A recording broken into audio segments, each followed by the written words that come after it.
Un mundo tan desafiante, nuestro reto es ser la luz, dar amor día con día. Ven y seamos esperanza, testimonio. Our first speaker is Marilu Mariscal. She's a wife, an adoptive mother of 4 children, and grandmother of 10 children. She is the founding president of Vida y Familia AC, an institution whose mission is to assist and empower women in vulnerable situations during pregnancy, offering them alternatives to their development and that of their children. Since its creation in 1985, her organization has been established in 26 Mexican states and in Brownsville, Texas. Let's give it to Mary Lou.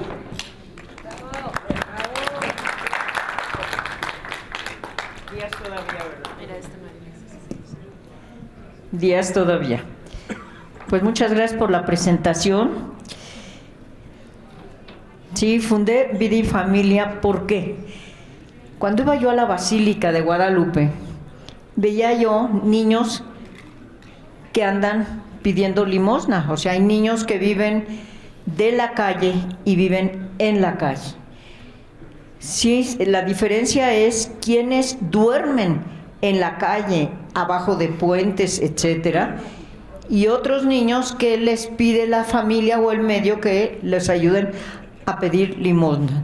Y por otro lado, soy enfermera y vi abortos muy drásticos, en donde en aquella época, porque ya tengo 74 años y cuando estudié enfermería pues tenía yo 18, la introducción de cascos, de refrescos, de Coca-Cola para hacer vacío y provocarse los abortos. Es un ejemplo, ¿no? Decía yo, bueno, por un lado se están abortando, por otro lado los niños están viviendo pues no como se debía. Entonces dije, ¿qué vamos a hacer? Tenemos que hacer algo para que el niño nazca y el niño sea verdaderamente feliz. Entonces me aboqué a la reforma de ley de la adopción, porque en México no existía la adopción plena. Antes era solamente la simple, y la plena viene a darle garantías a los papás que adoptan y al hijo adoptado, ¿sí? Eso se logró en el año de 1985 con el licenciado Alfredo del Mazo González, gobernador del Estado de México.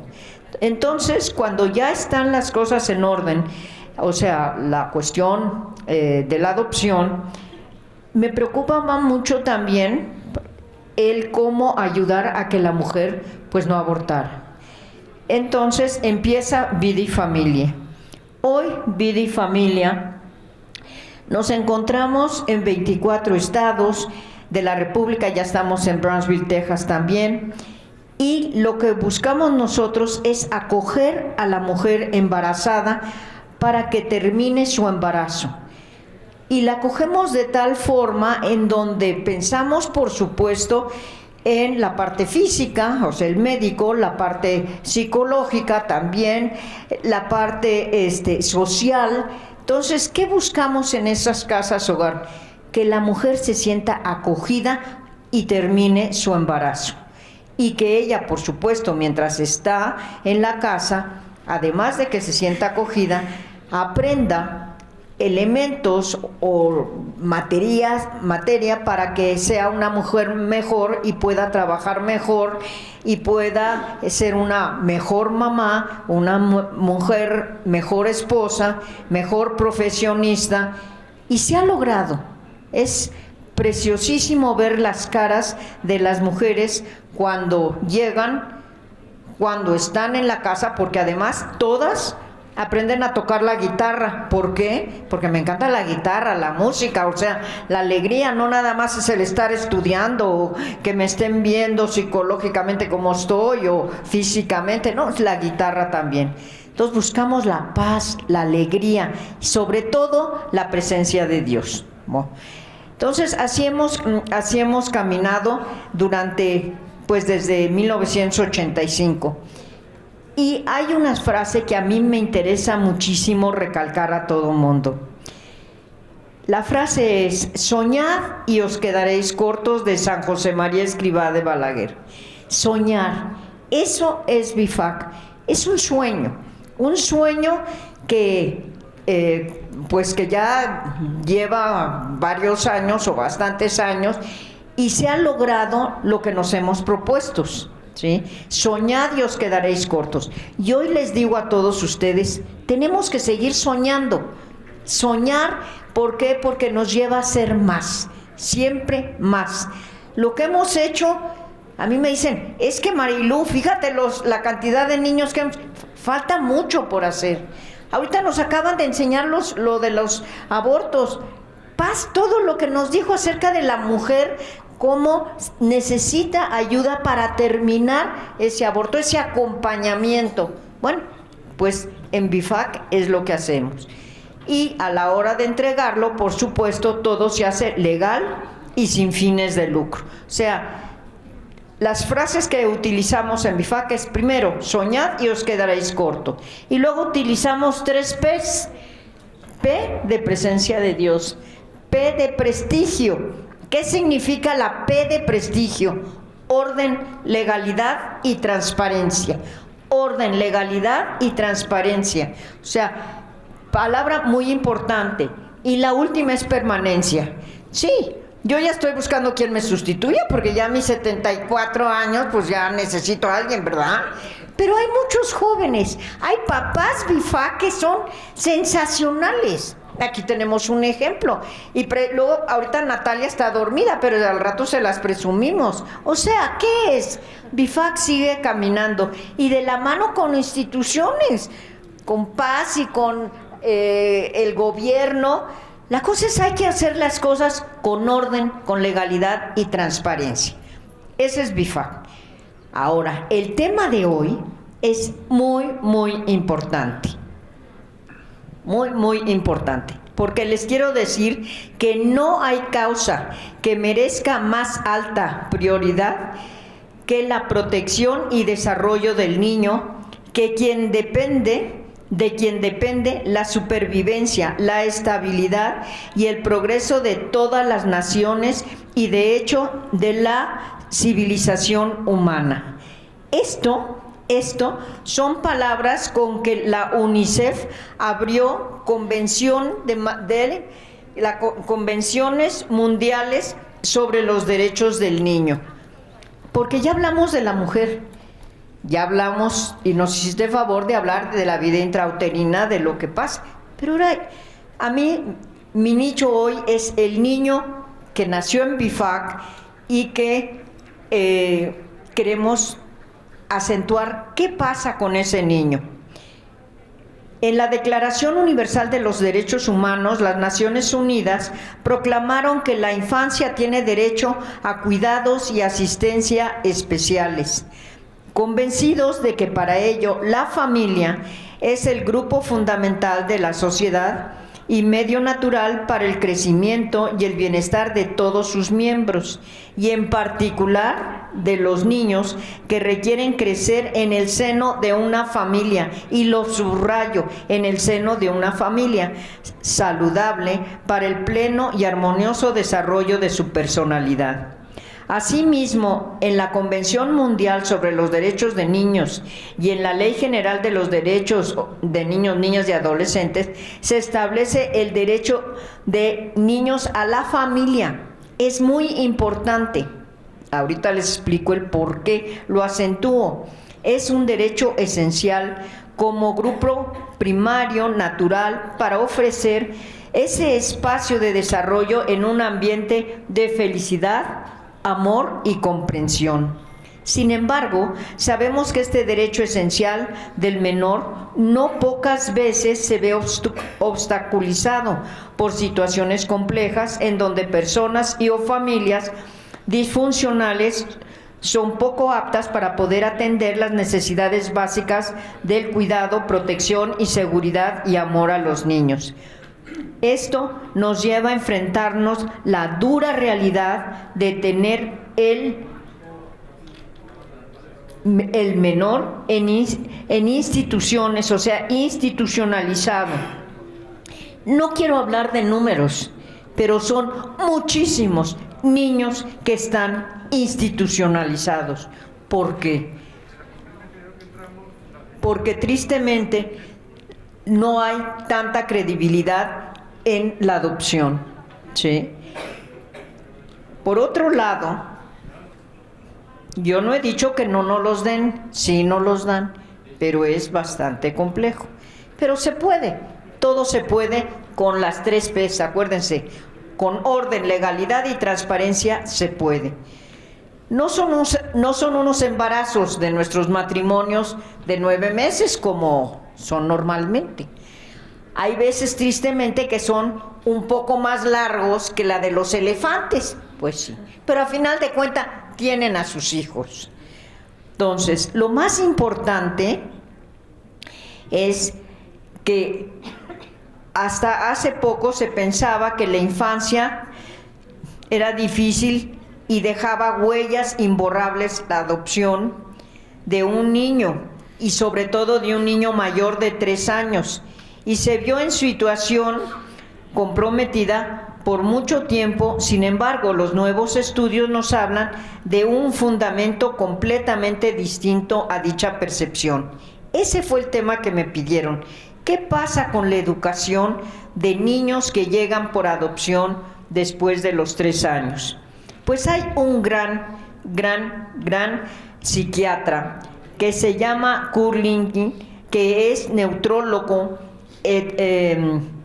etólogo francés, experto en estudios del trauma infantil, conocido como uno de los padres de la psiquiatría, y sobre todo que realiza estudios. Él fue un hombre sensacional porque él, su familia, la matan, ¿sí?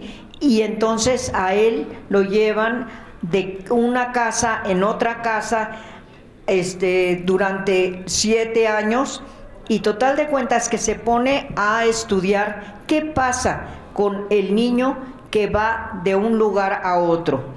Él llega a las profundidades de ese niño. Cuando hablamos de la adopción de niños mayores de 3 años, hay que partir de esta palabra. Si bien esos pequeños vienen de historias complejas y dolorosas, siempre es posible curar las heridas emocionales de la infancia a través del amor. El amor.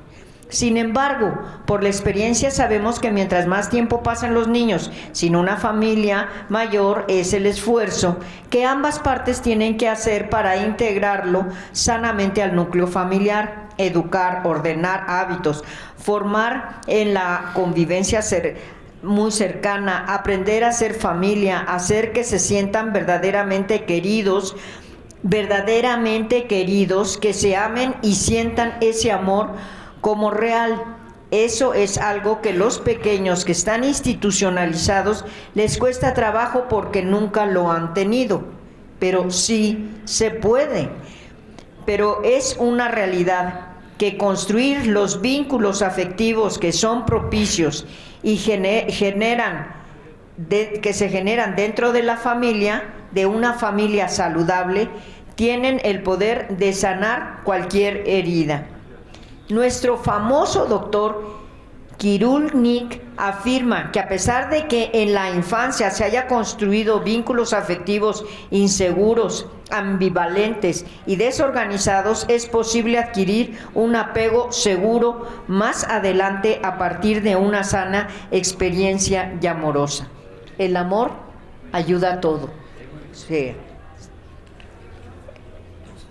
O sea, se supera cuando realmente hay un verdadero amor y no hay una insistencia en la carencia, sino más bien en la parte positiva. Ayer Tomás Melendo nos recordaba la importancia de cómo debe hablarle el hijo al papá y el papá al hijo, siempre en una forma positiva. El amor es el poder que nos libera de las creencias de estar marcados siempre por nuestro pasado de forma negativa, pues abre la posibilidad de reinventarse, reconstruirse y cicatrizar aquello que nos hizo tanto daño. Esto es muy, muy importante porque hay muchos niños que podrían ser felices. Estas palabras toman mayor fuerza viniendo de Boris, que al quedarse a los 7 años por haber perdido a toda su familia en campos de concentración y haber pasado muchos años viviendo en casas de acogida, se convierte en uno de los neuropsicólogos con mayor influencia del siglo XXI. Por eso es fundamental que los niños que están en las instituciones puedan salir lo más pronto posible. El amor hace todo. El amor de un padre, de una madre, de la familia, ayuda al crecimiento sano. El psiquiatra nos dice, somos un conglomerado de experiencias, afectos, aspectos psicológicos, sociales y biológicos que tejemos nosotros mismos escribiendo con ello una y otra historia. Los adultos somos un eslabón fundamental en la historia de la vida, en los niños, y se cuenta, hagamos que sus narraciones sean amables, esperanzadoras y llenas de comprensión, de alegría y de cariño. Y yo, para terminar, me encantan unas palabras que dice, un niño es un regalo de Dios, es la alegría y la inocencia, y a través de ellos me admiro siempre de la grandeza de Dios. Muchas gracias.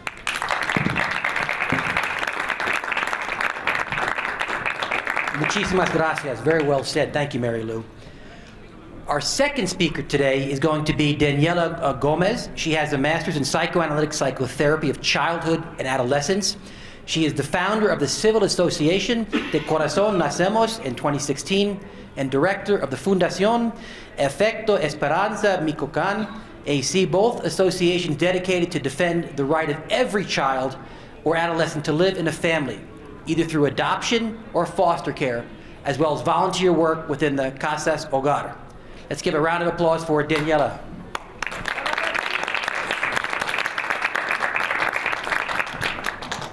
Hola, buenos días. Pues es un gusto poder estar aquí con ustedes y justo reflexionando todo este fin de semana que hemos estado hablando de la familia, me parece súper importante que podamos poner sobre la mesa el tema de la adopción y del acogimiento familiar, porque venimos aquí a formarnos para fortalecernos como padres, para fortalecer a nuestros hijos, pero necesitamos familias que también vean por ellos que no tienen una familia.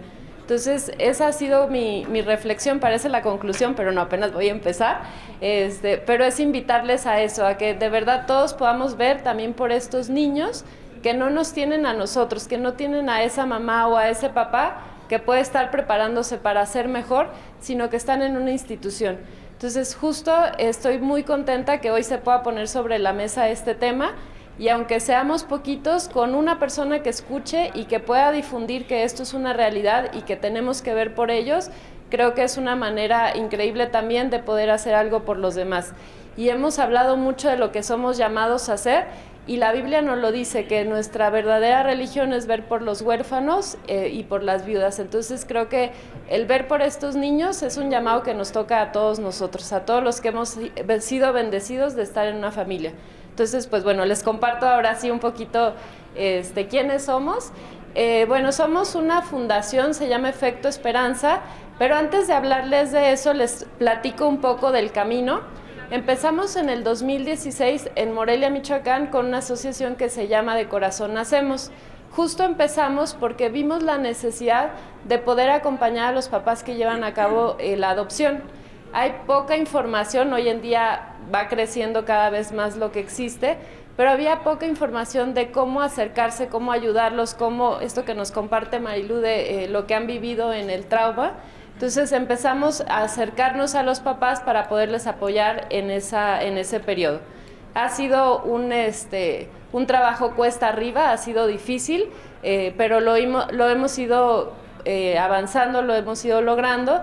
y hoy en día seguimos acompañando a estas familias y tenemos un programa de voluntariado en el cual las personas van a visitar a los niños a las casas hogar, pero no estas visitas de una vez y no volvemos, sino que realmente se vuelva uno a uno, este mentoreo de acompañar a ese niño mientras que está en la institución. Pero la realidad también es que los niños no deberían de estar en la institución a menos que fuera de una manera breve, solamente como para resguardar esto. Los niños tienen derecho a una familia. Entonces es así como el año pasado hicimos esta colaboración junto con Efecto Esperanza. Efecto Esperanza se dedica a apoyar a todas las familias que van a ayudar a niños a que estén en acogimiento temporal. Y ahorita les quiero platicar un poquito más. Ay, yo soy la que le voy a cambiar. Y esperando que me le cambie. Y es esto de lo que es el acogimiento familiar. Esta es una situación que como asociación civil no podemos hacer solos. Tenemos que hacerlo. Hace ratito Marilupe hablaba de las 3 P's y una de ellas tiene que ver con hacer las cosas de manera legal y transparente. Entonces, para nosotros poder hacer esto, lo hacemos de la mano con el DIF y las Procuradurías del Menor, en este caso en Michoacán, porque es importante que ellos vean toda la parte legal. Entonces, desde el año pasado pudimos impulsar esto en Morelia y el día de hoy sigue siendo una realidad. Este es en donde está ubicado Efecto Esperanza y estamos muy contentos porque aunque la base está en Estados Unidos, están apoyando asociaciones en México. Ahorita estamos en Sonora, en Chihuahua y en Morelia, esperando que cada vez más podamos estar en más estados de la República, porque la idea o el objetivo es esto, sacar a los niños de la institución, que el tiempo ahí solo sea de manera temporal, breve, porque todos los niños van a tener un desarrollo mucho más sano viviendo en familia. Y bueno, aquí les voy a platicar qué es esto del acogimiento temporal. El acogimiento temporal es precisamente una medida de protección que, como su nombre lo dice, es por un tiempo determinado. ¿Cuál es la intención? Que el niño, la niña o el adolescente, en lugar de vivir en la institución, pueda estar en una familia en lo que se resuelve su situación legal. ¿Por qué entran los niños a las instituciones? Muchas veces, no sé si les ha tocado escuchar esta parte de por qué si hay tantos niños en casas hogar, es tan difícil el tema de adopción. La realidad es que muchos de los niños que están ahí tienen familia. Esa es una de las realidades de por qué aparentemente es tan difícil, porque siguen teniendo esta tutela de sus padres.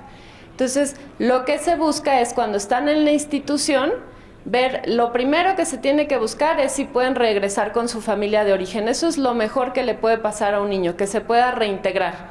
Sin embargo, no todos los niños se pueden, porque en las familias de origen pudo haber habido negligencia, puede haber habido violencia, maltrato, abuso, etcétera. O puede ser que definitivamente no haya nadie que pueda hacerse cargo de ese niño. Entonces, si regresar a la familia de origen no es una opción, entonces la opción sería la adopción. Sin embargo, la figura de acogimiento entra como ese puente, en lugar de estar en la casa hogar, poder estar con una familia, porque sabemos que estos temas pueden pasar años para que se resuelvan y el niño va a crecer dentro de la institución. Entonces, este es el puente que esa familia de acogimiento hace. Cuido a este niño, fíjense, es diferente a la adopción, porque en la adopción quiero ser papá o quiero ser mamá. El acogimiento es quiero ayudar, quiero proteger a este niño, sabiendo que voy a contribuir a su sano desarrollo para cuando llegue el momento de irse a su familia permanente, ya sea porque se reintegra o porque se va en adopción. Entonces, esta es la idea del acogimiento familiar. Y bueno, un poquito de cómo es el proceso, es la gráfica, porque algo que es muy importante es acompañar a las familias en todo ese proceso. Quiero ser familia de acogimiento, pero nosotros como asociación tenemos ese compromiso de acompañarlos en todo ese proceso. ¿Por qué? Porque implica un movimiento. Casi todas las familias, a nivel sistémico, casi todas las familias que se anotan para acogimiento son familias que generalmente ya tienen a sus hijos. en diferentes etapas de la vida. Entonces es súper importante acompañar a toda la familia, incluyendo si hay niños pequeños, si hay hijos más grandes, adolescentes, porque todos van a impactar en la vida de ese niño. Y lo mismo, ese niño, niña o adolescente va a impactar en sus vidas. Entonces es súper importante y ese es el papel que nosotros como Efecto Esperanza hacemos, acompañar a esas familias. El tema de DIF o de las procuradurías, pues es todo la tramitología, el certificar a las familias, porque tenemos que cuidar a qué familias vamos a enviar a estos niños. Entonces es bien importante que se pueda hacer esta sinergia, este equipo de trabajar en conjunto, porque a la par que ellos ven todo lo legal, nosotros apoyamos en esta parte de familias, no están solos. Levantaron la mano porque se van a enfrentar retos, sí, ahorita les voy a compartir rápido unos testimonios. Van a enfrentar situaciones inesperadas de pronto, sí, pero que sepan que no están solos. Y algo, ahorita les quiero compartir esta parte, que es bien importante. Muchas veces, aquí me quiero meter un poquito como a qué es lo que sucede. Algo que nos preguntan muy constantemente es, híjole, pero qué cruel esto del acogimiento familiar, ¿cómo que pasarlo con una familia y después que se vaya a otra familia, pues va a sufrir? El niño va a ser muy doloroso para él, la familia que lo está cuidando, qué difícil desprenderse de él. Y esto es justo lo que necesitamos, que la familia que va a acoger a este niño se enamore de ese niño para que le dé lo que este bebé probablemente no recibió cuando era recién nacido. Entonces, esto es lo que sucede. Los niños a los que generalmente van a ir en acogimiento son niños que vienen de un ambiente de negligencia o de abuso. Entonces, cada vez está más comprobado el daño que esto genera. Esto es una imagen de un cerebro de un niño de 3 años. Fíjense qué poco desarrollo se logró cuando no hubo en esos primeros 3 años un adulto seguro que le reflejara que es amado, que es valioso, que hiciera esa interacción de mirarlo, abrazarlo, decirle que es importante. Entonces, por eso es tan importante que los bebés de 0 a 3 años no pisaran la institución. Eso sería en un mundo ideal, que ya tenemos países, incluso en Latinoamérica, por ejemplo, Argentina es uno de los principales en este sentido, que cuando hay un niño que está siendo maltratado, abusado, abandonado, las autoridades intervienen, pero en lugar de ponerlo en una casa hogar, lo ponen en una familia, esperando a resolver. Esto también moviliza a que las autoridades se apuren en darle una resolución definitiva a este niño. Y entonces, ¿qué sucede en esos 3 primeros años? Fíjense qué importante es. Esto es lo que sucede o lo que idealmente sucedió con nuestros hijos o con un niño que crece en familia. El bebé llora, tiene una necesidad y fíjense lo importante es que tenga un adulto seguro que responda por él. ¿Qué le dice este adulto seguro? Le está diciendo, eres valioso y tienes a alguien a quien le importas lo suficiente como para atender esa necesidad y resolverla. ¿Sí? Entonces fíjense lo importante que se vuelve este ciclo para un bebé. No se puede ver aquí porque es una imagen que viene de un libro, de hecho, de una familia que tiene a sus hijos por adopción, pero todo lo que pasa a nivel cerebral es impresionante. Cuando obtenemos a nuestro bebé, lo vemos a los ojos, le abrazamos, le hablamos, le damos de comer, etcétera, se hacen conexiones a nivel neuronal. Es tan importante que hay, el doctor que nos compartía, el doctor Silulinka, hay muchos autores que nos hablan que la base de la salud mental, imagínense lo importante, está de los 0 a los 3 años.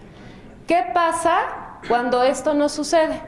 Los niños que están en una institución empiezan a llorar porque tienen una necesidad y pueden responderles, si viven en un ambiente de mucha agresión, de violencia, con gritos, con etcétera, o pueden no atenderlo. Entonces, ¿qué le reflejamos a este niño? Que no es importante, que no es valioso, que la necesidad se va a satisfacer en base al adulto y no al niño.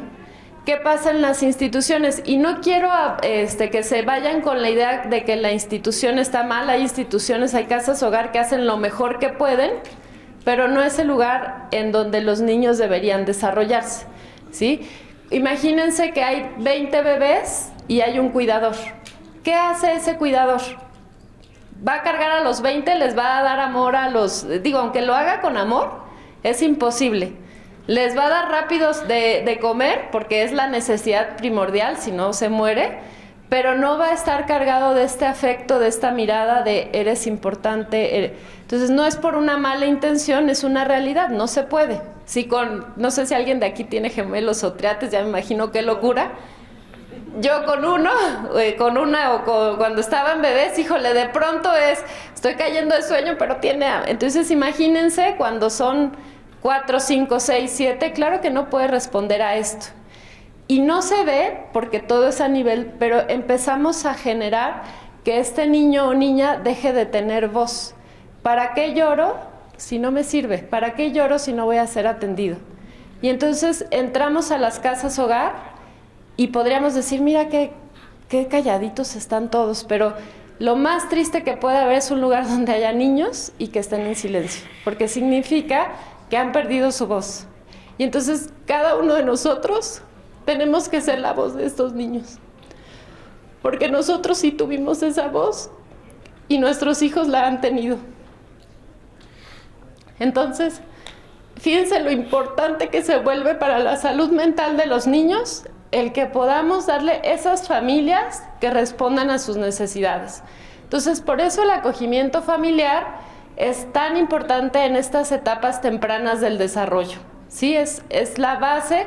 Y después, ¿qué sucede? Que un niño cuando va creciendo, cada vez va perdiendo la oportunidad de irse en adopción, porque es una realidad. Hace ratito ella lo hablaba, no es que sea imposible, pero los niños, en cuanto más grandes las familias van diciendo, híjole, no, es que un niño más grande, qué difícil, y también tenemos que ser voz por esos niños, por los más grandes, porque todos tienen derecho a una familia. Entonces, esto es lo que sucede cuando el ciclo, y entonces crecen con muchas carencias y entonces aprenden que su voz sea la conducta. Y entonces en las instituciones, quienes han trabajado en las casas hogar, hablan mucho, como ayer, no me acuerdo qué conferencista, pero decía, todo el mundo tiene, pues Oscar Rivas decía, todo el mundo tiene hiperactividad, todo el mundo tiene déficit de atención, cuando en realidad estamos hablando de algo más profundo, que son niños que no se pudieron vincular, que no tienen ese apego seguro. Entonces, fíjense qué importante que puedan estar en una familia, y aunque esa familia sea temporal, le estoy dando la oportunidad de aprender a vincularse. ¿Sí? Cuando nos preguntan, oye, pero después qué cruel y esto, es esta parte de, les pregunto, ¿quién se ha enamorado alguna vez?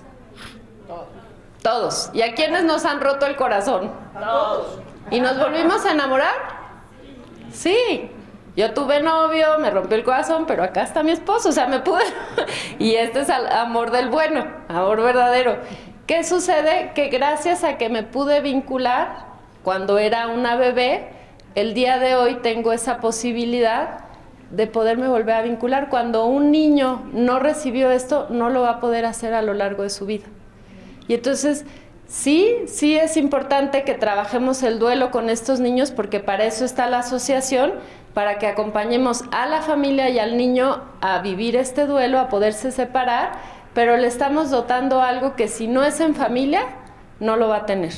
Entonces, por eso es tan importante que el niño, en lugar de crecer en la institución, pueda crecer en familia. Y bueno, estos son algunos de los beneficios, pero ya para irme rápido, ya nada más quiero concluir platicándoles. El año pasado se lograron hacer algunos acogimientos en Michoacán, y bueno, dentro de las historias, al ratito les vamos a compartir unas tarjetitas para platicarles un poco más, pero por ejemplo, este es el caso de Isaac. Obviamente pues los nombres no son los verdaderos. Es un niño que llevaba más de 3 años en la institución, estaba ahí por cuestiones de adicciones de la mamá. La mamá ya no lo podía cuidar definitivamente, y una medida de protección fue retirarlo de esa familia y ponerlo a disposición, ponerlo dentro del sistema de cuidados. Estando allí, se habló del acogimiento familiar, y entonces una familia, que aquí los vemos, decidieron abrirle la puerta de su casa. Este niño resultó que su papá estaba buscándolo se hicieron pruebas de ADN, etcétera, y resultó si era el papá y quería integrarlo porque el papá había logrado mucho más estabilidad, tenía una nueva familia, recién había tenido un bebé y entonces se preparó el niño dentro de la familia para que pudiera regresar con su familia de origen. Entonces fue algo tan bonito ver cómo la familia se involucró tanto, la familia de acogimiento, que le explicó el proceso al niño. Imaginen esto cómo lo hubiera vivido el niño en la institución. No por falta de personal interesado, pero no tienen el tiempo de dedicarle a uno algo tan personal. Entonces se vio tan importante el que hoy este niño pudo regresar a su familia.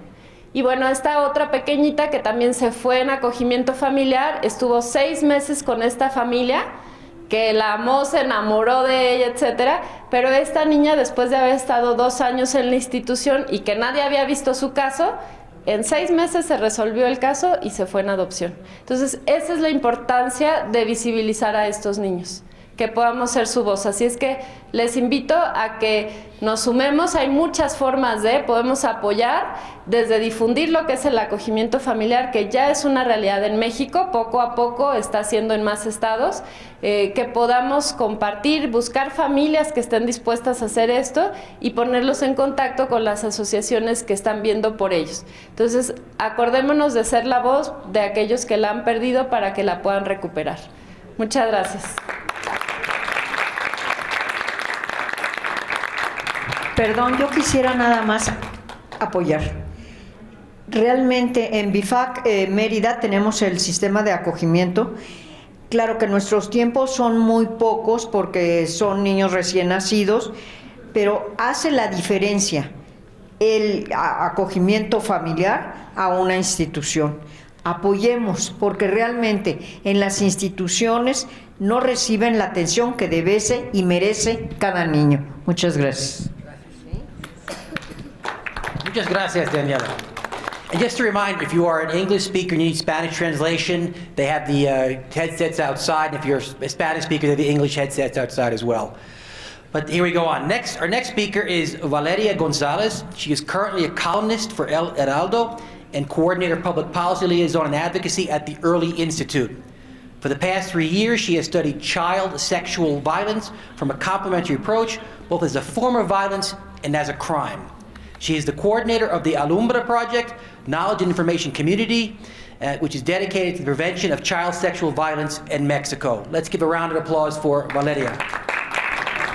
Muchas gracias. Qué gusto tenerles aquí. Brevemente, tenemos solo 10 minutos, entonces yo pertenezco a Early Institute, como ya lo comentaban. Es un think tank especializado en diseñar políticas públicas para así poder incidir en el beneficio de la primera infancia. Y tenemos un proyecto llamado Alumbra, del que les quiero platicar. Ay, ya me está olvidando también. Sí. ¿No se mueve? Perdón. Y me gustaría empezar con un caso, un testimonio para que ustedes más o menos se sitúen en lo mismo, ¿no? Cuando hablamos de violencia sexual, ¿qué es lo que implica? Y bueno, Mariana es una niña de 8 años, a ella le encanta patinar y su momento favorito del día es el recreo. Desgraciadamente, desde hace un tiempo, un familiar suyo la obliga a hacer cosas que la lastiman.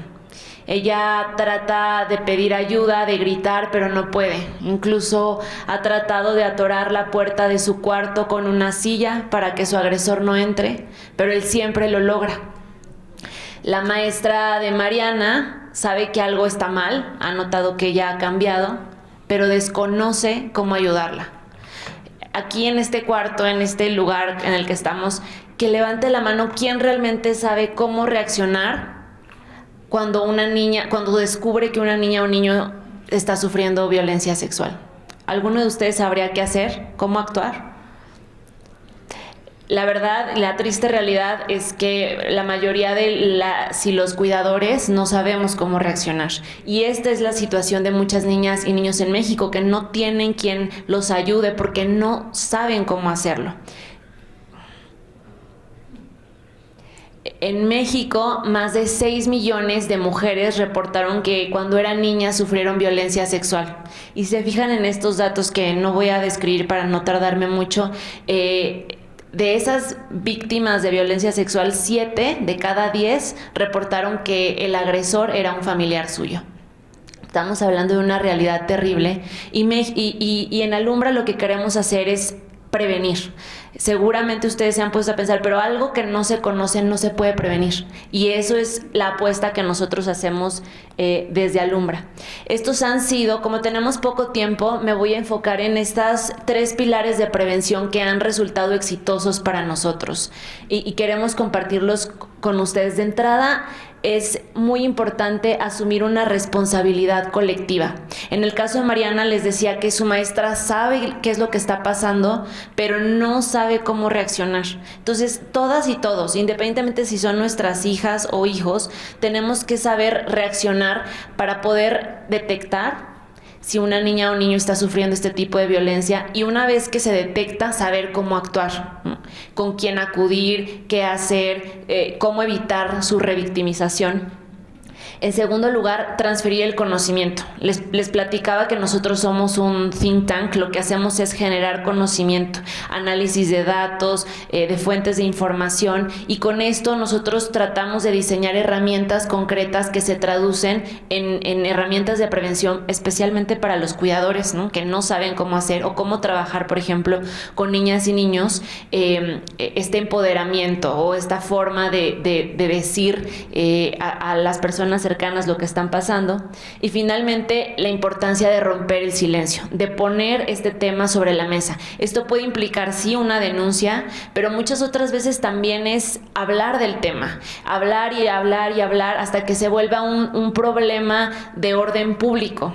Desgraciadamente aquí en México tenemos una frase que los trapos sucios se lavan en casa, ¿no? Y de esos temas no se hablan, esos temas incomodan. Una de nuestras aliadas, que es una reportera, está muy involucrada en el tema y decía, cada vez que yo hablo de esta problemática en los medios de comunicación, el rating se viene abajo. Y eso habla claramente de nuestra problemática, ¿no? O sea, estamos en una especie de negación, y esto también es un pilar esencial de la prevención.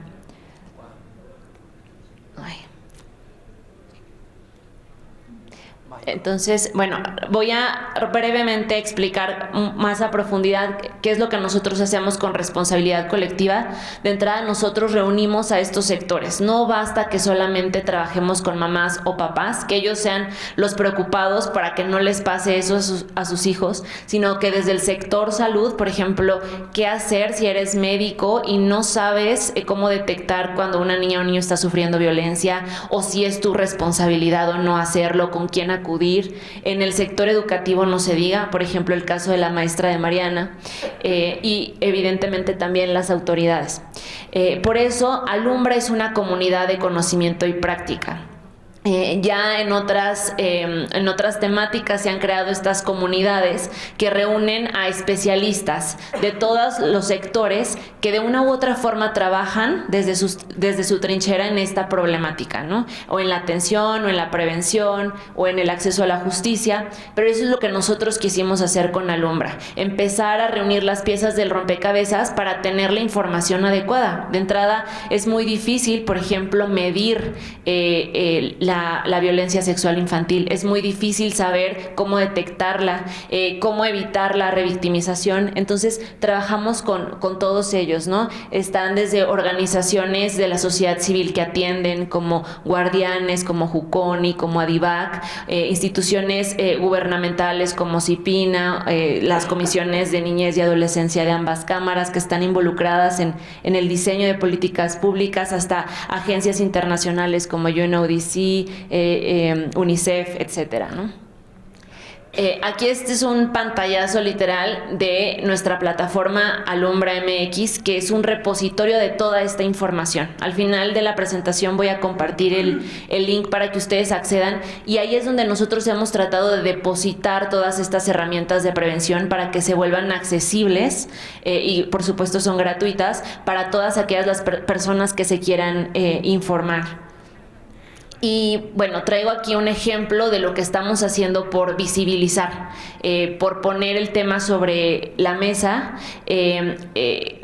Antes de comenzar, me gustaría decir, la violencia sexual infantil se ha exponenciado especialmente a raíz de la pandemia. Y creo que este es uno de los principales intereses que hay en este congreso, ¿no? Exacto. Entonces, pero lo que sí es que si bien está terminando la pandemia, hay muchos problemas que se quedaron, y eso es lo que pasa también con la violencia digital. Nosotros hemos empezado a visibilizar también esta problemática, porque imagínense, si de entrada la violencia sexual de forma presencial es sumamente compleja de distinguir, de detectar, imagínense lo que está pasando de forma virtual, ¿no? Entonces, si me ayudan allá, por favor, dándole play al video. Y le suben el volumen. ¡Qué bien bailas! Gracias. ¿Tú también? Ese baile estuvo increíble. Deberías de subirlo. Mi mamá no me deja subir cosas a internet. ¿Por qué? ¿Y si además de bailar padrísimo, estás muy bonita? Gracias. Si tú quieres, podremos ir a la casa y podríamos bailar juntos. Y nos probamos muchos vestidos. ¿Tienes vestidos para bailar? Muchísimos. También tengo zapatillas, coronas de princesa. ¿Te puedo regalar una? Sí. Sofi, ¿con quién hablas, amor? Con una amiga, mami. A través de los dispositivos y las redes sociales, los agresores sexuales entran a su vida. Que no caigan en sus redes. Acércate, protégelos y reporta.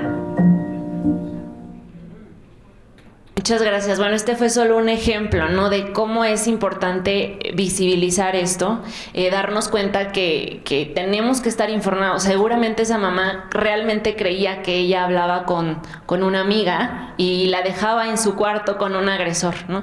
De esa forma tenemos que empezar a involucrarnos. Esta es una de las herramientas que desde Alumbra hemos diseñado para generar prevención. Esto es prevención y tiene que llegar a todas las personas.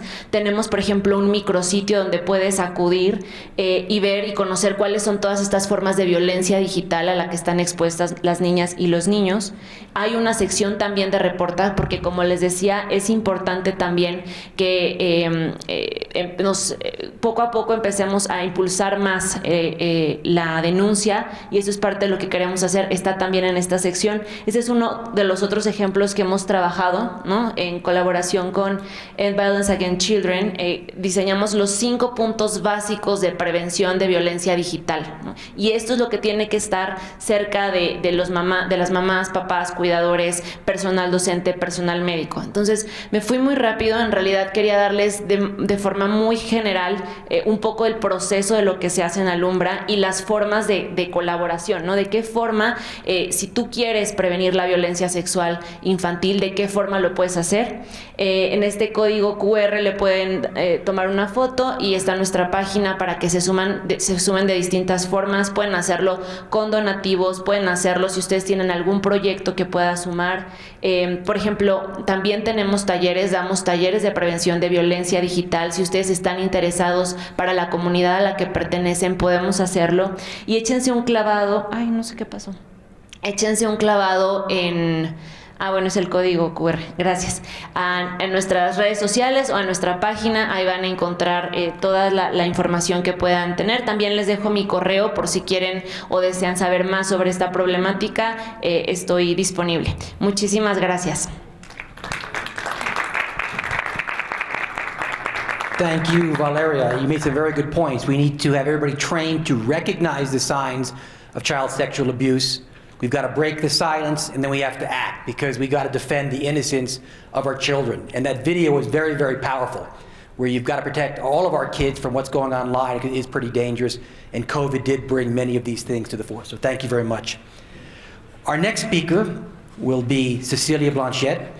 She is founder of Ministerios de Amor, an altruistic civil association that has worked in marginalized areas and garbage dumps, whose mission is to rescue and transform the lives of street children, children of prisoners, vulnerable and sick children, as well as children who have been abused. Ministerios de Amor has been able to touch the lives of more than 6,500 youth, children and youth. So thank you, Cecilia.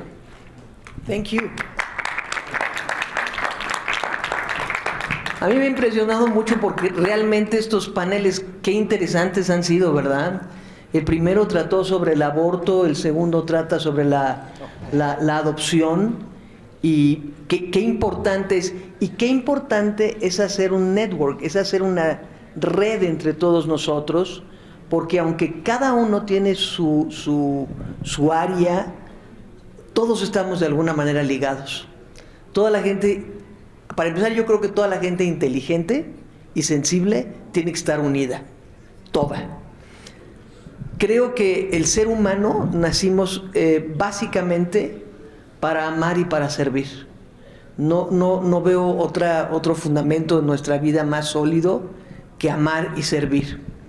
A mí me pidieron que hablara sobre la niñez, y voy a hablar un momentito sobre la niñez. No me voy a tomar mucho tiempo, porque han estado muy interesantes todas las pláticas, y todavía tenemos más aún.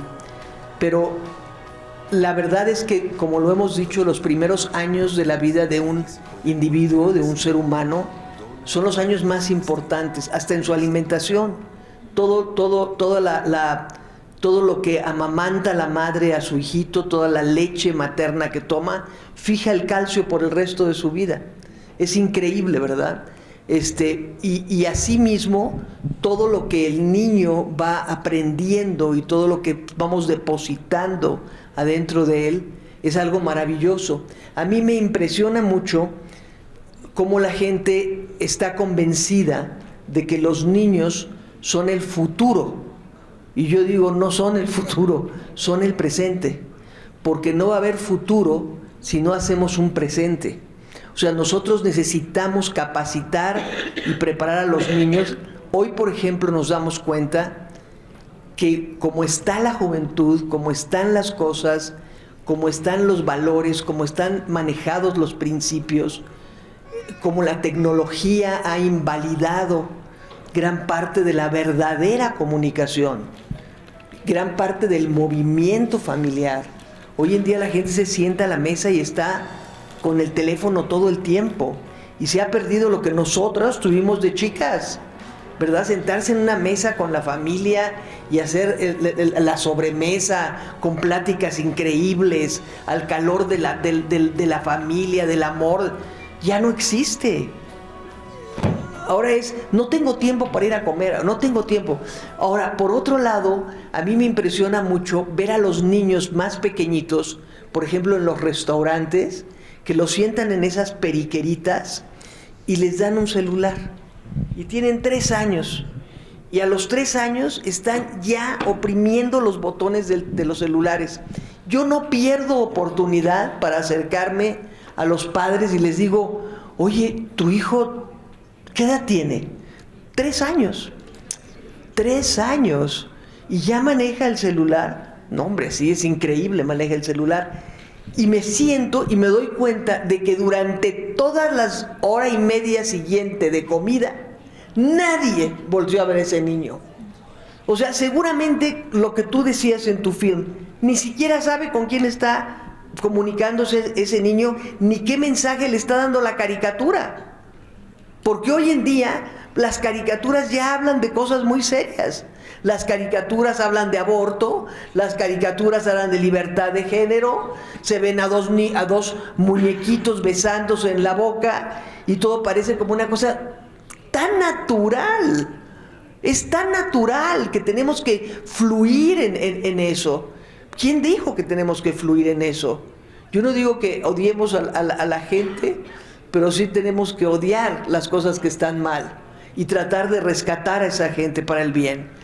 Entonces, yo fundé Ministerios de Amor en el año 86 realmente, que fue cuando empecé. En esa época todavía era yo medio banquera y empresaria, entonces todavía lidiaba. Yo vengo de un contexto nada que ver. A mí cuando me dicen, ¿y a dónde estudió? Pedagogía, ¿verdad? Psicología, ¿verdad? No estudié nada de eso. Pero Dios me capacitó para hacer un trabajo que yo no creo que yo haya sido la primera persona que Él me llamó, pero sí creo que haya sido una de las pocas personas que le hizo caso y lo obedeció.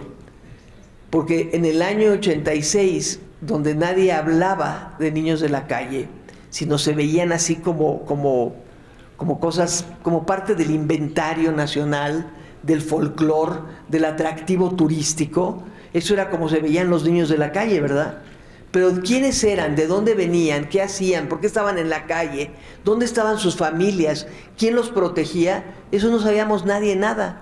Lo único que sabíamos era que vendían chicles, que limpiaban parabrisas, y luego yo me enteré que eran los mejores carteristas de México, ¿verdad? Porque eran unos amos en robar carteras. Fue algo muy, muy impactante para mí.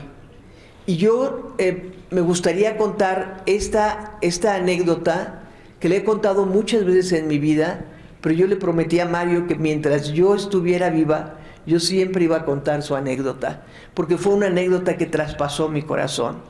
Cuando yo empecé a salir a la calle, yo no sabía dónde localizar a los niños de la calle, y una noche le dije: Señor, Dios, ve conmigo y llévame a donde están.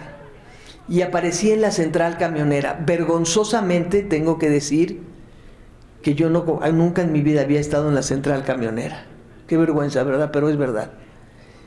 Y estando ahí, vi cómo al llegar con mi coche, vi cómo se levantó una alcantarilla y salieron del subsuelo, 17 niños en un estado espantoso, y entraron a la central camionera.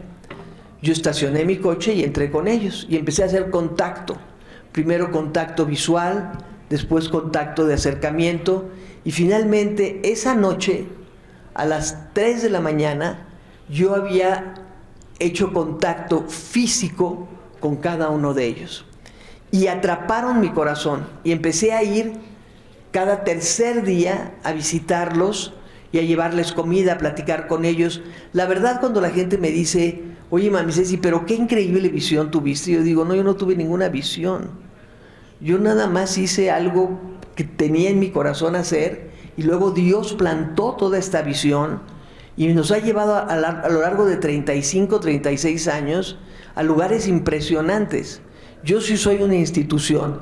Estoy de acuerdo con ustedes en que hay muchas instituciones que deben de desaparecer, pero también les voy a decir que habemos muchas que no debemos desaparecer.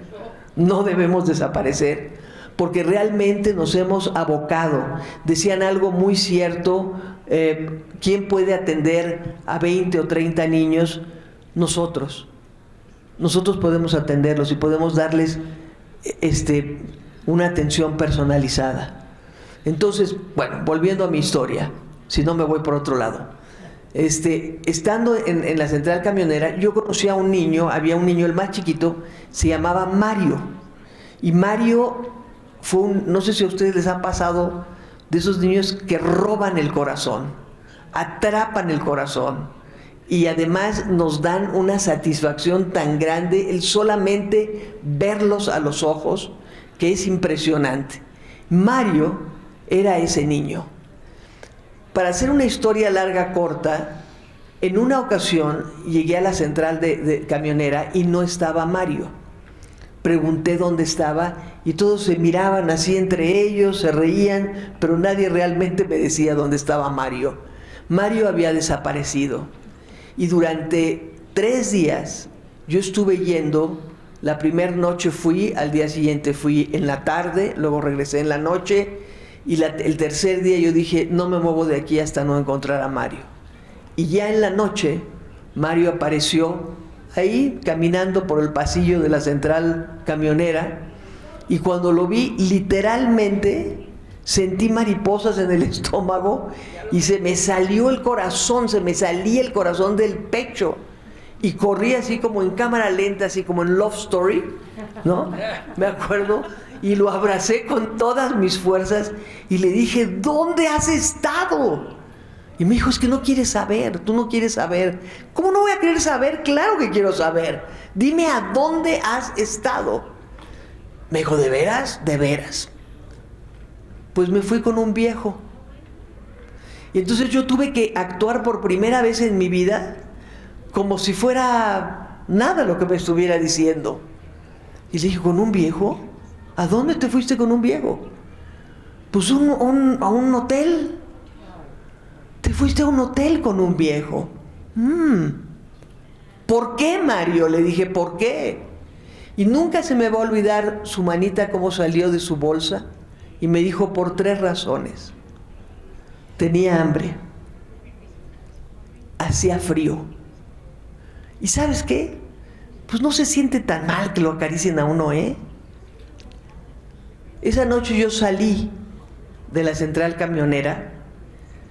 Me acuerdo que salí en mi camioneta y en pleno Reforma frené el coche de una manera tan, pero tan fuerte, que yo creo que dejé las llantas embarradas.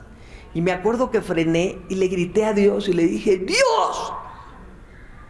¿A dónde está la gente que dice que te ama? ¿Por qué podemos permitir que haya niños como este teniéndose que ir con viejos a acostar? ¿A dónde está tu cuerpo, tu iglesia? ¿A dónde? Y entonces me quedé callada y me quedé con un dolor profundo y oí una voz dentro de mí que me decía, mírate las manos. Mírate las manos. Me miro las manos y me dijo, esas son mis manos. Mírate los pies. Esos son mis pies. Yo te digo a ti que vayas con todos y les digas cuánto yo los amo. Y lo entendí. Y desde ese día mi vida fue transformada, cambió. Dejé todo. Dejé el banco, dejé las empresas, dejé absolutamente todo. Nadie lo podía creer, porque estaba yo joven, era muy mona y tenía éxito. Entonces nadie lo podía creer. No ha de haber entendido qué significa mona. No, pero sí, porque está casada con una puertorriqueña. Bueno, nice. I was nice.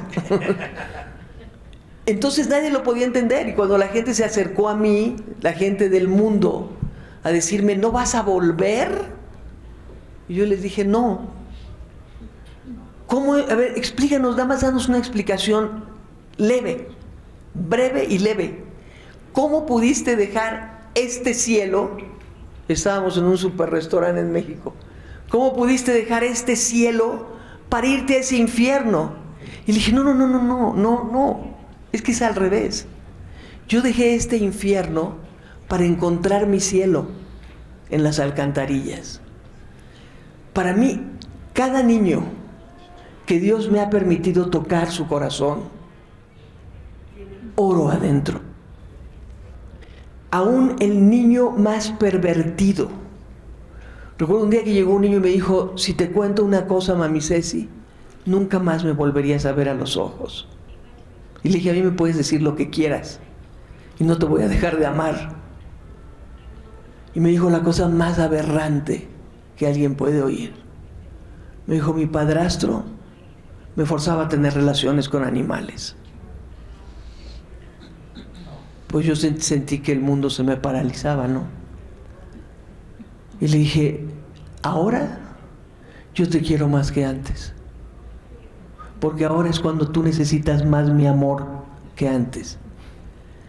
En cada niño, en cada persona, en cada ser humano que ha llegado a ministerios de amor, yo veo hombres y mujeres de primer nivel en este mundo.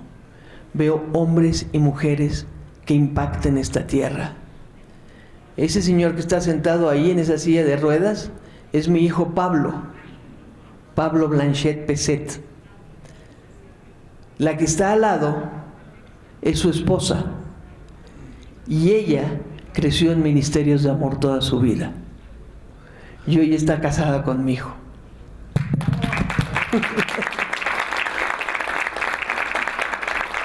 Yo veo el mundo diferente Y yo quiero cerrar esto invitándote a que tú también veas el mundo diferente. El mundo no es como nos lo dicen las redes sociales. El mundo no es como nos lo dicen los periódicos. El mundo no es así. El mundo es como tú lo quieras ver. Yo decidí ver un mundo maravilloso.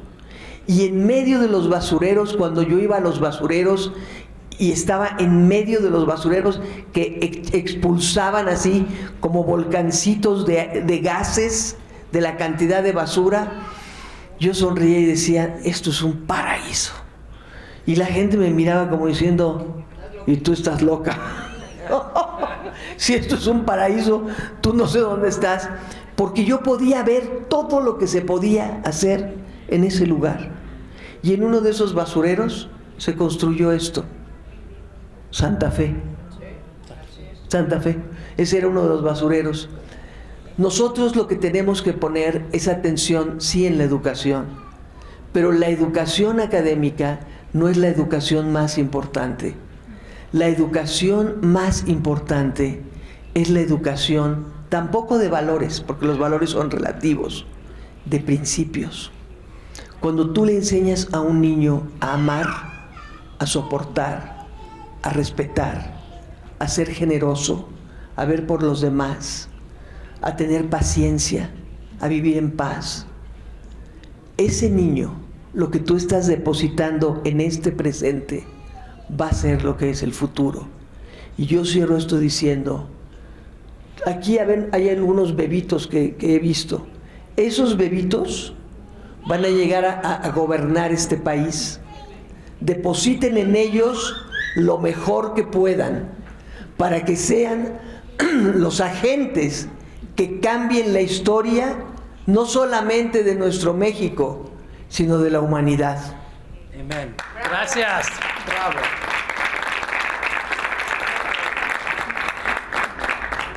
It truly is amazing that you can find your own heaven in what everybody else would think would be hell. But if I've ever seen a demonstration of love, that is it. You go where the need is. That's where Christ would go. That's where we need to go and not avoid any of those things. So thank you very much. Very powerful, powerful speech. Our last speaker will be Shelley Locke. She'll be speaking in English. She is the mother and the founder of the Power of Mothers. I'm sorry, just one thing. Yes. Después de esta plática, voy a presentar el primer libro que he escrito en tantos años. Aquí abajo. Se llama Del dolor al amor. Después de esta plática, ya podemos ir, ¿verdad? Ahí está. Muy bien. Yes, thank you. That's wonderful. Awesome. Let's go back. So Shelley works for the Power of Mothers, an organization dedicated to the promotion of the vital role of our mothers. She's the author and producer of an international documentary, The Power of Mothers and Their Influence upon the World. And she'll be a free copy of that. If you want to come up to her afterwards, she'll give you a copy. It's a great production. She has interviews across 6 nations. She talked to scholars, demographers, economists, and the like, expressing their perspective on the importance of mothers to our society. And unfortunately, all too often, we've denigrated the value of motherhood. And you see what happens in the earlier speeches where they have a demographic crisis where people don't want to have kids or they think they're a burden rather than looking at them as a benefit from God. So I'll turn it over to you, Shelley. This one. Thank you. Oh. On your mic clicker. Thank you. We're going to conclude today's session with a story. It is called, as you can see, Motherhood Misused. This is a historical, true story that I want to share with you. In 1932, a world leader said, "The thought of a nation without the family unit as its fundamental foundation, where all citizens are comparatively strangers to each other, and where natural affection is not found, where no family ties bind the groups together, is one of horror. Such a condition could lead to but one end, anarchy and dissolution."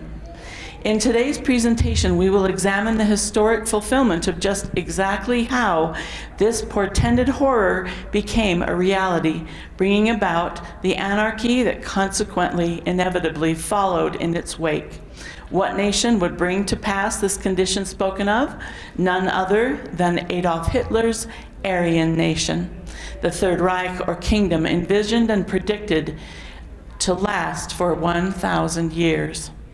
Because of Germany's human losses during World War I, the nation's declining birth rate and their spiraling numbers of abortions, as well as Hitler's determination to create a pure Aryan race, the Nazi regime, change slide, opened a racial hygiene program developed under the ideology of social Darwinism, the theory of race science, and a technology-driven eugenics construct to provide Germany and Europe with what would become known as the nobility of the next millennium. Hitler's declaration on the subject, written in his book, Mein Kampf, or My Battle, reads as follows, quote, "There is only one holiest human right, and this right is at the same time the holiest obligation to see to it that the blood of is preserved, and by preserving the best humanity to create the possibility of a nobler development of these beings," close quote. Is that working? Thank you. Okay, I'm going to go back to that. This microphone is working now. In Hitler's book, Mein Kampf, or My Battle, he said, quote, "There is only one holiest human right, and this right is at the same time the holiest obligation, to wit, to see to it that the blood is preserved pure, and by preserving the best humanity, to create the possibility of a nobler development of these beings," close quote. His blood purity doctrine would be implemented in the school curriculum beginning at the earliest grades, stating that, quote, if you watch here, it always says, it should look like this. Thank you. The crown of the Völkisch state entire work of education and training must be to burn the racial sense and racial feeling of the instinct and the intellect of the heart and brain of the youth entrusted to it. No boy and no girl must leave school without having been led to an ultimate realization of the necessity and essence of blood purity, close quote. The thought of a nation without the family unit as its fundamental foundation finds us with Heinrich Himmler serving in the German High Command as head of the SS, or the Schutzstaffel, the protective echelon of political soldiers, Adolf Hitler serving as Chancellor of Germany and Führer, or leader of the Third Reich Nazi Party. Together they constitute the twin architects of anarchy. Great.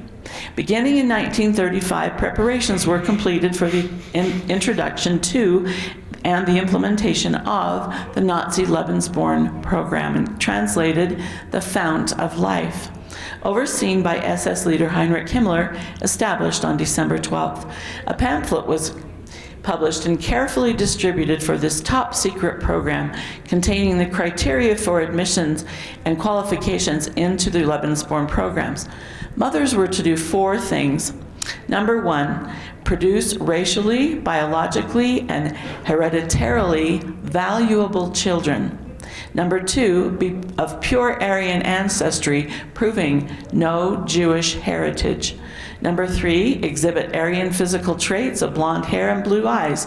Number 4, possess good hereditary health that could be passed on to future generations. All of which was designed to, quote, provide the 1,000-year Reich with fresh blood, close quote. Male members of the SS were expected to participate in the program as conception assistants, close quote, prepared to father but not raise the newest generation of future SS members. Nazi funds in the millions were spent on the renovation of the Lebensborn maternity homes to suit the needs of incoming mothers and children. Meanwhile, the German people were subjected to food rationing and diminished incomes. At Lebensborn, mothers received pre- and postnatal care, nutritious food, and financial support in preparation for preparation for the following delivery of their babies. Anonymity and staff discretion were of utmost priority to keep the activities at Lebensborn confidential. These homes were seized from religious leaders, Jewish families, and wealthy private estate owners who were extricated from the premises, having their personal belongings confiscated by the SS. Members of Hitler's League of German Girls were recruited by potential to become good breeding partners for the SS men, encouraged to prepare themselves and recruit others to become unwed mothers in the Lebensborn program, being taught that, quote, "You will not all find husbands, but you can all become mothers," close quote. Okay. The overall philosophy of the Lebensborn program is revealed in these statements, quote, "Victory by the sword must be consolidated by victory by the cradle.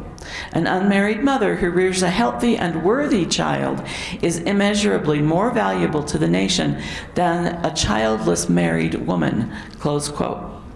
Nazi leaders condemned the religious doctrine regarding birth outside of wedlock and middle-class morality, declaring it, quote, "only a morality of appearance for religious leaders and cultural standards, having stigmatized unmarried mothers and their children," close quote. Indeed, Himmler's SS representative in Norway, Gruppenführer Redies, declared, quote, "It is definitely desirable that German soldiers should have as many children as possible by Norwegian women, legitimately or illegitimately," close quote. It is estimated that between 50 and 90% of women in the Lebensborn program were unmarried. Of married SS men and women in Germany, was demanded by the Third Reich that they produce 4 children each. Where all citizens are comparatively strangers to each other. Beside the 9 in Germany and Norway, Lebensborn's homes were created in the Netherlands, Belgium, France, Austria, Poland, and Luxembourg. These countries would produce births ranging from several hundred to several thousand. An estimated 6,000 to 12,000 illegitimate births would result from these unions in Norway alone, where Lebensborn homes were established with the support of the occupied Norwegian government. Once the birth had taken place, the infant was examined for any visible defects.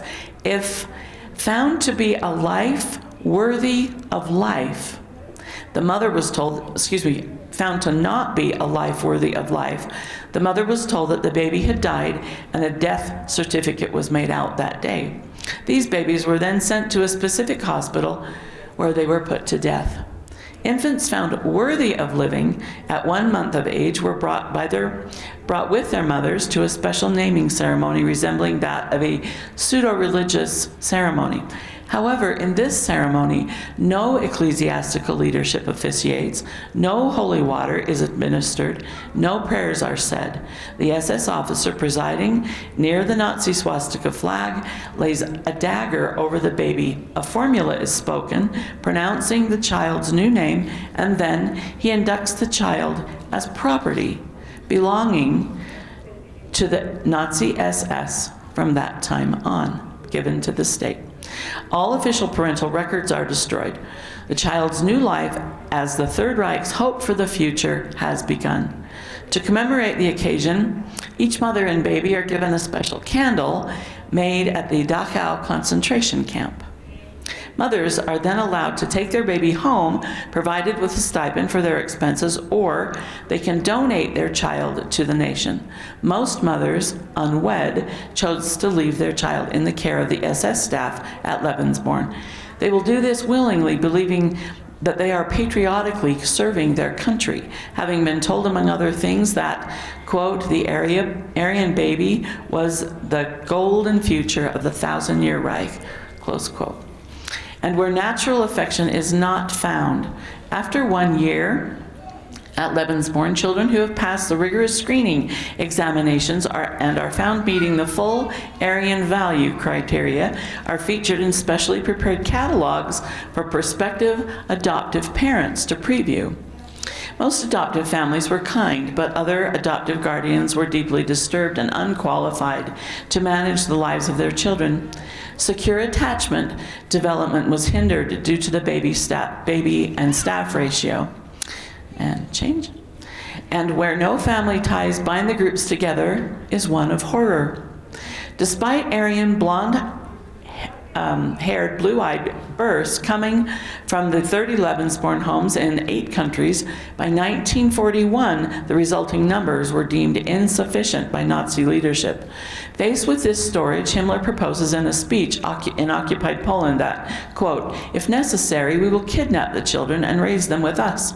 Close quote. His solution, Directive 67-1, a policy to organize the combined forces of the Wehrmacht, the soldiers, pilots, and sailors of the Third Reich for the purpose of abducting thousands of children from surrounding Nazi-occupied countries to bolster their desired numbers.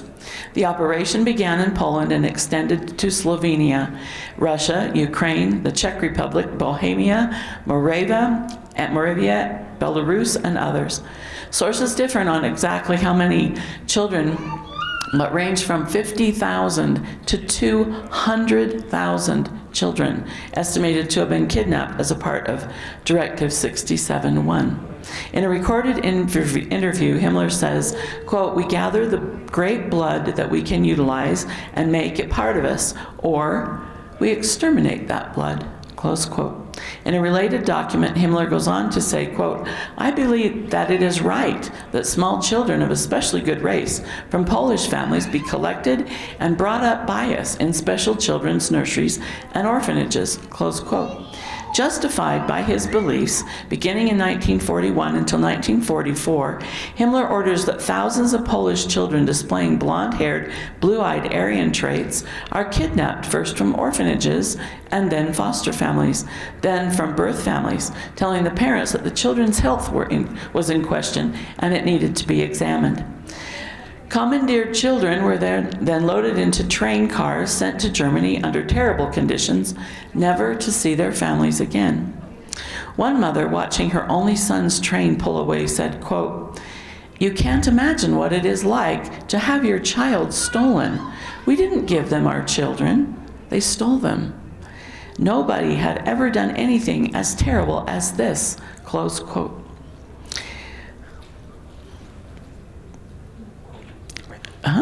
Yes. Yes. Once inside Germany, children who survived the journey were divided into facilities, examined for existing Aryan traits and condition of health, and assessed for worthiness.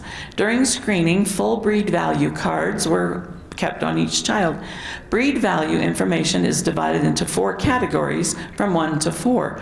Category 1 includes they're the children that are considered desirable, good material for Germanization into the SS and possible adoption. This begs the question, what happened to the children in Category 4? Polish breed value Category 4 children, those undesirable, not racially valuable, who do not conform to the racist ideology program, are sent back to Poland. Some few are adopted out, or they are condemned to death at Auschwitz and Treblinka concentration camps, administered a lethal dose of phenol, and while receiving the deadly injection, are heard to cry out, "Mamo, mamo." Thus we see that the fount of life went hand in hand with the fount of death. The worthy children who survived the journey to Germany were... Can we get some technical help for the clicker? We just have 2 minutes. Okay. Oh, hurry. Were Germanized to take part of their new life in Germany. They were forbidden from speaking their native language. They were told that their parents were dead, whether they were or not. Records of birth, etc., were destroyed. So, the next slide shows very little children in Nazi uniforms. Oh, thank you. Okay. The children were taught to march and salute and were required to do hard work and had military discipline. The quote that Hitler was fond of using was, "Whoever has the youth has the future." Okay. Such a condition could lead to but one end: anarchy and dissolution. With the Allied invasion of Europe, Adolf Hitler and Heinrich Himmler both kill themselves. The Third Reich collapses in weeks. A noted historian said the liberation in May 1945 that brought so much joy from around the world heralded the beginning of a new phase for these children and mothers. Formerly regarded by the Nazis as one of the most prized resources of the Third Reich, the children and their mothers are now almost universally reviled at home. As Allied troops advance into Germany, all the Lebensborns home are evacuated. The men who take all the children to the Lebensborn mother home in Steinhuring steal all the valuables that are in that home and all the food. One interview recorded a man saying that they left not a crust of bread or a drop of milk for the over 350 children and staff. And the mothers, right here, the mothers are ill-treated because of their cooperation with the Nazis. So there are many lessons to be learned from that story, and those who, as Winston Churchill says, those who fail to learn from history are condemned to repeat it. Last slide. And in closing, I would like to send out a call to arms, and with this message. Motherhood is the sacred, hallowed ground of humanity, society, and childhood as regarded so, and brought beneath, society, the home, and childhood, and as such, should be regarded so and brought beneath the protection of governments and cultural mores alike, restored in the paragon of virtue, afforded the glory, laud, and honor which befits the noble role of motherhood, without which, denigrated and degraded, can fall to wreck and ruin in the eyes of mankind, and cease to be cherished, honored, and revered as she should be. Let us, for the sake of all mankind in the future we hold dear, strive to re-enshrine the eminence of motherhood wherever we may live, that the future might be secure because she was protected, valued, and given space sacrosanct within the sphere of our society once more, that thus protected she may go on to fulfill the measure of her creation as the bringer and the keeper of the lives. Thank you.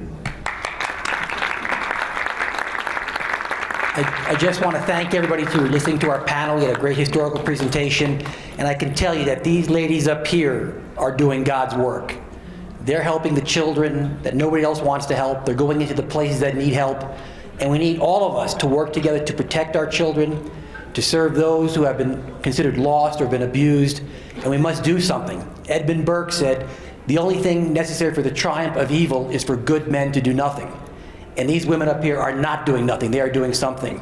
So I want to thank you for coming. We conclude our session. We'll have a 15-minute break and see you in a bit. Thank you. Bye-bye.